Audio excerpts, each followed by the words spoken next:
నమః శివాయ. ఓం నమో నారాయణాయ. నరదృష్టి కర్మ నివారణ, సంచిత కర్మ, ప్రారబ్ధ కర్మ, ఆగమిక కర్మ నివారణ, సకల దోష దగ్ధ తులాభార కాళభైరవాయ నమో నమః. ప్రథమం శైలపుత్రి, ద్వితీయం బ్రహ్మచారిణి, తృతీయం చంద్రఘంటిక, కూష్మాండేతి చతుర్థం, పంచమం స్కందమాతేషు, షష్టమం కాత్యాయని చ, సప్తమం కాళరాత్రి, అష్టమం మహాగౌరీ, నవమం సిద్ధిరాత్రి. శ్రీ రాజరాజేశ్వరీ దేవ్యై నమోస్తుతే. హరి ఓం.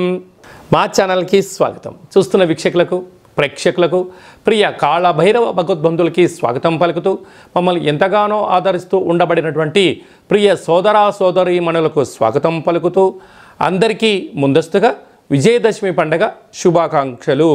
అమ్మవారి యొక్క ఆశీస్సులు ఉంటే మనకు అన్నీ ఉన్నట్లే కనుక అమ్మను స్మరిద్దాం, అమ్మను ధ్యానిద్దాం. ప్రకృతితో మమేకమైనటువంటి అమ్మవారిని శాకాంబరి స్వరూపంలో పూజ చేసుకుందాం.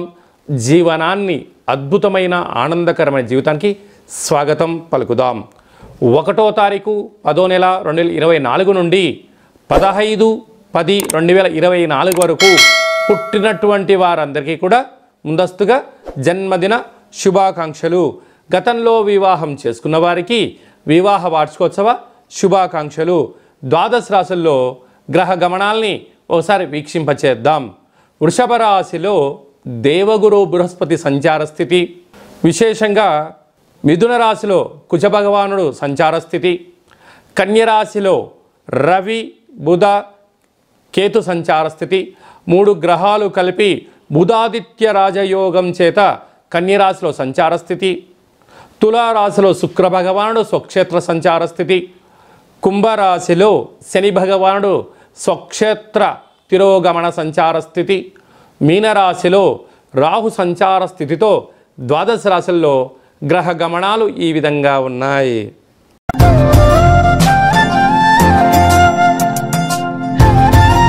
సింహరాశి వారు మహాలయాల అమావాస్య సందర్భంగా ఎలాంటి విధివిధానాలు పాటించాలో ఈ వీడియోలో సవివరంగా సంపూర్ణంగా తెలుసుకుందాం. సింహరాశిలో ఏ నక్షత్రాలు వస్తాయనగా మఖా నక్షత్రంలోని 4 పాదాలు, పుబ్బా నక్షత్రంలోని 4 పాదాలు, ఉత్తరా నక్షత్రంలోని 1 పాదం కలిపితే సింహరాశి. చాలామందికి పుట్టినటువంటి కాల సమయంలో డేటా బర్త్లో లేనటువంటి కారణం వలన పేరు యొక్క మొదటి అక్షరాన్ని అనుసరిస్తూ ఆ రాశిని తెలుసుకునే ప్రయత్నం చేద్దాం. మా, మీ, ము, మే, మో, టా, టీ, టు, టే అక్షరాల వారందరూ కూడా సింహరాశి జాతకులే. సింహరాశి యొక్క అధిపతి రవి భగవానుడు.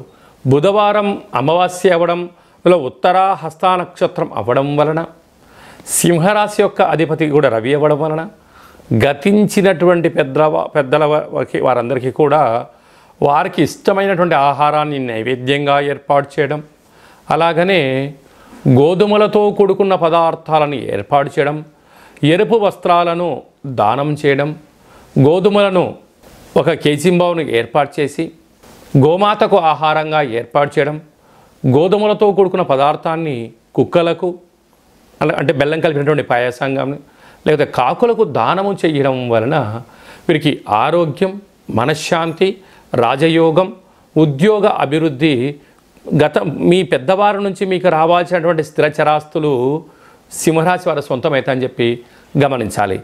ధనవాకు కుటుంబ స్థానంలో త్రిగ్రహ కూటమి, బుధాదిత్య రాజయోగం కారణం వలన సంపూర్ణమైన ప్రభుత్వ ఉద్యోగ ప్రయత్నం చేసేవారికి ఇది చాలా మంచి కాలము. కనుక జ్ఞానంగా మీరు ప్రయత్నం చేయడంలో మీరు సఫలీకృతమయ్యే అవకాశం ఉంటుంది. కాకపోతే ఏకాగ్రత, ధ్యానము, ప్రశాంతత ఏర్పరచుకోగలిగితే భవిష్యత్తు మీ కళ్ళ ముందరే కనపడుతుంది. అద్భుతమైన విజయం సింహరాశి వారి సొంతమయ్యే పరిస్థితి ఉంటుంది. తృతీయంలో శుక్ర భగవానుడు స్వక్షేత్రకంగా ఉండడం వలన ప్రేమికుల మధ్య సయోధ్య, అన్నదమ్ములతో అక్కాచెల్లెలతో సహకారాలు, అన్నింటా ధనకనక వస్తు వాహనాలు సింహరాశి వారి సొంతం కాబోతున్నాయి.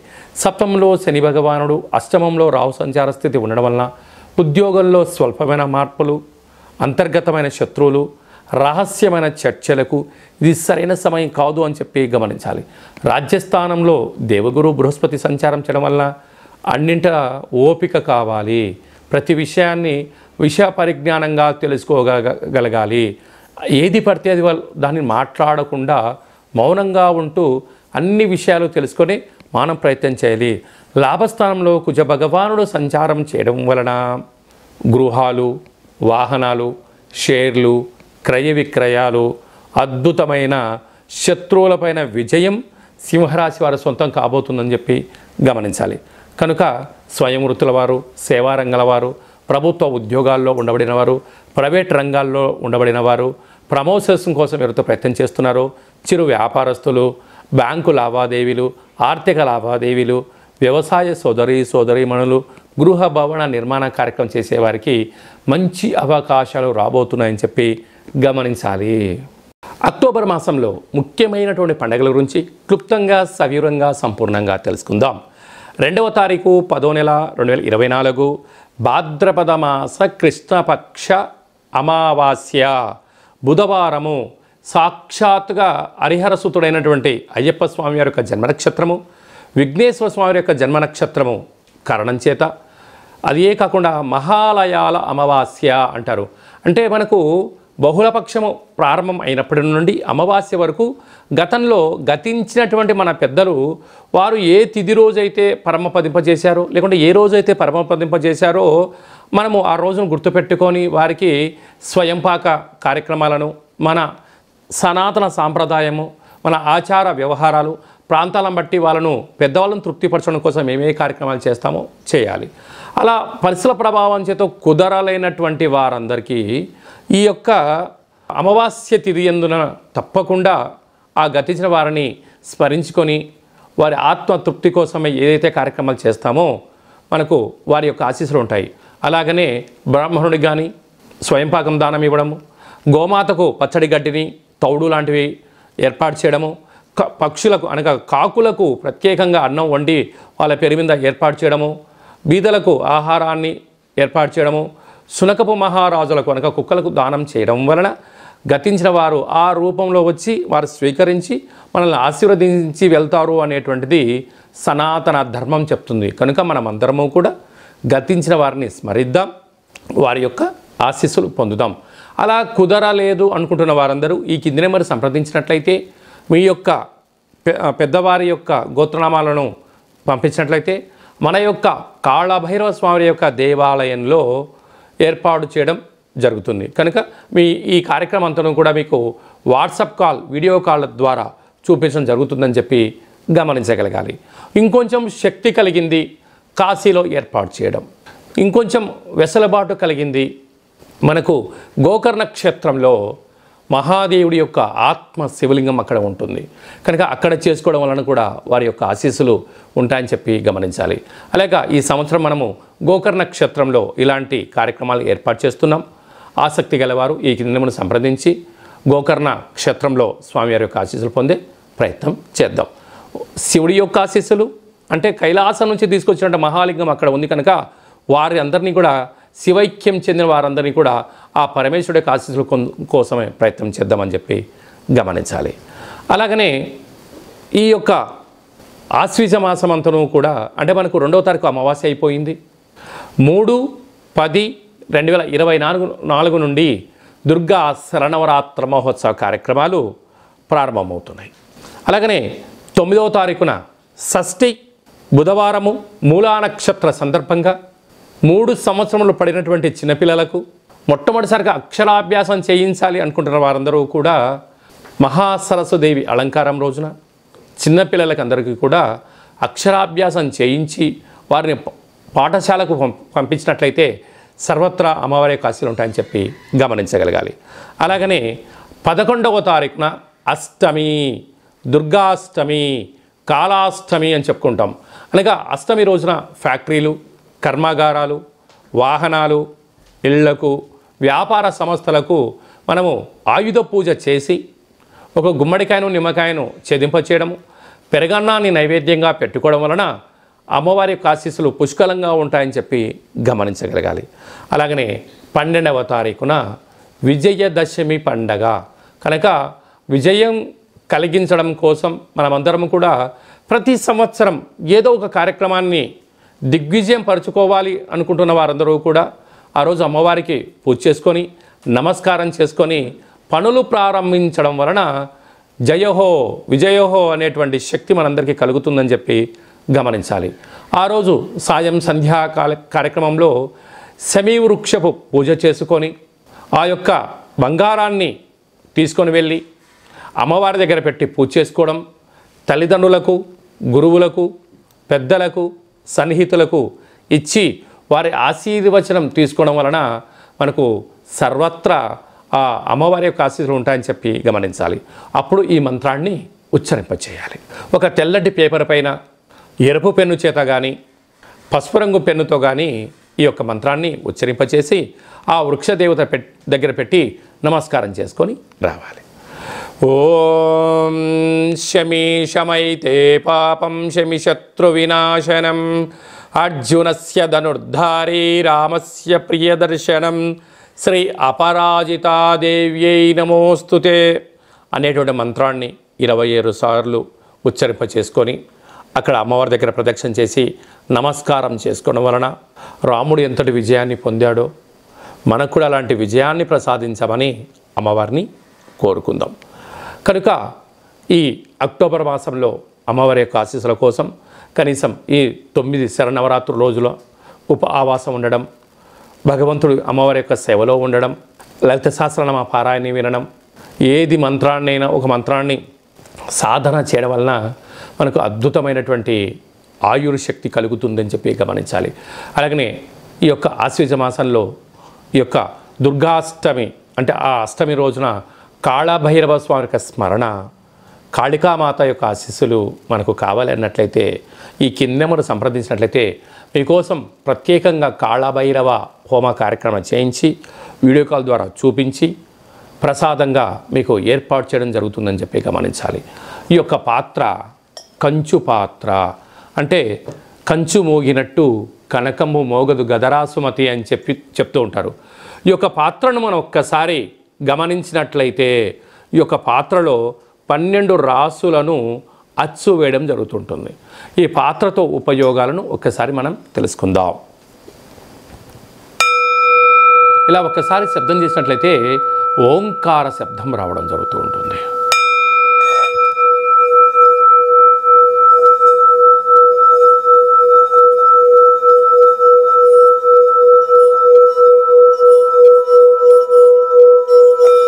ఈ ఓంకార శబ్ద ధ్వరితాన్ని మనం ఇంట్లో ఏర్పాటు చేసుకోవడం వలన మనిషి శరీరంలో ఉండబడినటువంటి షట్చక్రాలు వికసింప చేసుకోవడం, గృహంలో ఉండబడినటువంటి జ్యేష్ఠాదేవి బయటికి వెళ్ళిపోవడం, గ్రామంలో దేశంలో సంచరించేటువంటి మహాలక్ష్మీదేవి అమ్మవారు గళ్ళు గళ్ళుమంటూ మన ఇంటికి రావడం, ఇంట్లో లక్ష్మీదేవి స్థిర నివాసంగా ఉండడం, నరదృష్టి, శత్రు ప్రభావాలు, ఆర్థిక ఇబ్బందులు తొలగిపోతాయని చెప్పి గమనించాలి. అలాగా ప్రతిరోజు ఉదయం పూజ చేసుకున్న తర్వాత ఉదయం 12 సార్లు, సాయంత్రం 12 సార్లు ఆ యొక్క శబ్దం చేయడం వలన అద్భుతమైన ఐశ్వర్యం మన సొంతం అవుతుందని చెప్పి గమనించాలి. అలాగనే ఈ అక్షయ పాత్రతో పాటు కాళభైరవ స్వామి యొక్క పిరమిడు, డాలరు, కంకణము మీకోసం ప్రత్యేకంగా కాళభైరవ హోమ కార్యక్రమాన్ని ఏర్పాటు చేయించడం, ఒక కాళభైరవ సౌభాగ్యం ముడుపును కట్టడం, కూష్మాండ దీపాన్ని ఏర్పాటు చేయడం, ఇదంతా కూడా వీడియో కాల్ ద్వారా మీకు ప్రత్యక్ష ప్రసారం చూపించడం జరుగుతుందని చెప్పి గమనించాలి. అలాగనే 27 రకాల వస్తువులతో దిష్టి తీయించడం కూడా జరుగుతుందని చెప్పి గమనించాలి. అలాగా ఈ యొక్క అక్షయ పాత్రను ఎవరైతే సొంతం చేసుకుంటారో 12 నెలలు ఒక్కొక్క నెలలో ఒక్కొక్క రకమైన కాళభైరవ స్వామివారు ఉంటారు కనుక ఆ కాళభైరవ స్వామివారి యొక్క పూజా కార్యక్రమం చేయించినప్పుడు మీ గోత్రనామాలు కూడా చెప్పడం జరుగుతుందని చెప్పి గమనించాలి. ఆసక్తి గలవారు ఈ కింది నెంబర్ని సంప్రదించి అక్షయ పాత్రను సొంతం చేసుకోగలరు. కాళభైరవ హిమాలయ సముద్రపు సైంధవలవన దీపం అంటే ఉప్పులందు సైంధవలవనం ఉప్పు వేరయ్య అని చెప్తారు.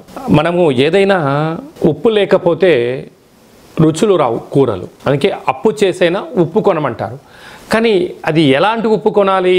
సైంధవ లవణం అంటే హిమాలయాల ప్రాంతాలలో మినిమం ఒక 100 నుంచి 125 సంవత్సరాలు పడుతుంది ఈ యొక్క ఉప్పు తయారవ్వడానికి. ఆయుర్వేదంలో ఈ ఉప్పు రారాజు. అంటే ఈ యొక్క ఉప్పును ఏర్పాటు చేసుకోవడం వలన మనం ఇంట్లో ఏదైనా కూరలు కానీ కూరగాయలు కానీ ఆహార ఉత్పత్తులు తయారు చేసేటప్పుడు ఈ యొక్క సైంధవ లవణాన్ని వేసుకోవడం వలన సంపూర్ణమైనటువంటి ఆయురారోగ్యాలు ప్రసాదిస్తాయి అని చెప్పి మనకు వేదాలు, ఆయుర్వేదము, చరక సంహిత లాంటి మనకు పుస్తకాలు తెలియజేస్తున్నాయి. ఇక్కడ ఈ మనకు కనిపిస్తున్నటువంటి ఈ ఒక్క ఉప్పు దీపాన్ని ఇంట్లో పెట్టుకోవడం వలన ఎలాంటి ఉపయోగాలు సవివరంగా సంపూర్ణంగా తెలుసుకుందాం. చుట్టూ 30 మీటర్లు అంటే ఎత్తులోకి భూమిలోకి left right east west north south అంటే 8 వైపులా ఈశాన్య, తూర్పు, ఆగ్నేయ, దక్షిణ, నైరుతి,